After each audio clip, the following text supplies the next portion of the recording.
বছর ঘুরলেই ২৬-এর বিধানসভা নির্বাচনের ভোট, আর মুর্শিদাবাদে আবারও পুনরায় ঘুরে দাঁড়াচ্ছে বামেরা।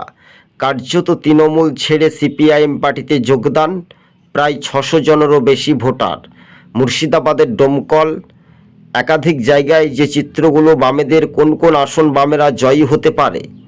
ডোমকল, নবগ্রাম, হরিহরপাড়া, জলঙ্গি, শামশেরগঞ্জের মতো জায়গাতেও বামেদের ভোট রয়েছে। তবে এবার রীতিমতো আপনাদের সঙ্গে ২৬ টিভি আমরা প্রতিবেদনটি তুলে ধরেছি দর্শক বন্ধুগণ।